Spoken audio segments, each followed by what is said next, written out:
Africville was a small community located on the southern shore of Bedford Basin in Halifax, Nova Scotia. During the 20th century, the city of Halifax began to encroach on the southern shores of Bedford Basin and gradually took over this community through municipal amalgamation. Africville was populated almost entirely by black Nova Scotians from a wide variety of origins. Many of the first settlers were former slaves from the United States, black loyalists who were freed by the Crown during the American Revolutionary War and the War of 1812. The city neglected the community through the first half of the 20th century, and it struggled with poverty and poor health conditions. Its buildings became badly deteriorated.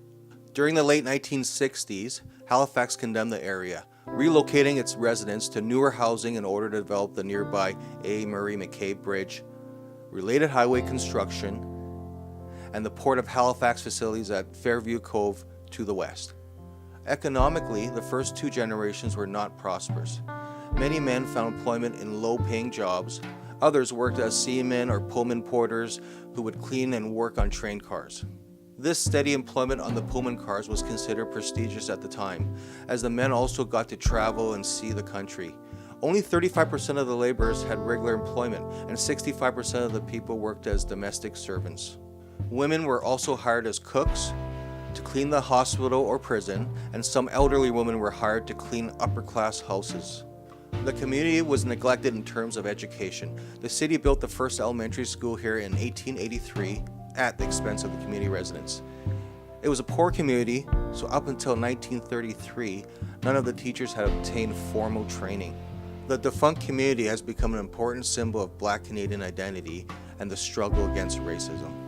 The site was designated a National Historic Site of Canada in 1996 as being representative of Black Canadian settlements in the province and as an enduring symbol of the need for vigilance in defense of their communities and institutions.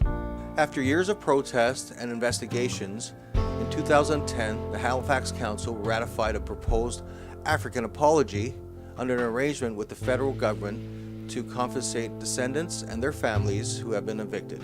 In addition, an Africville Heritage Trust was established to design a museum and build a replica of the community church. A commemorative water park has been renamed as Africville. Our story follows Vern through the trials and emotional turmoil of what relocating means to him. We learn the depth of this place through him, not by his words so much, but by something clearly deeper in his soul for the place he is being asked to leave. It's not just a simple move. It's his life, pride, and his feeling of safety in the world that is being relocated. He may never get it back. Our goal is to gracefully unravel this world into the heart of our story.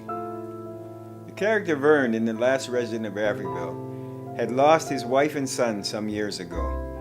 He is now faced with losing his home as well as his community. He fights and resists to the very end. What attracted me to playing this character is because Africville was part of the community of Halifax, Nova Scotia, where I grew up.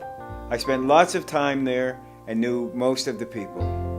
I'm honored and look forward to playing this role.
I'm Thomas Ma, and this is the Last Resident of Africville. Thank you very much for your time.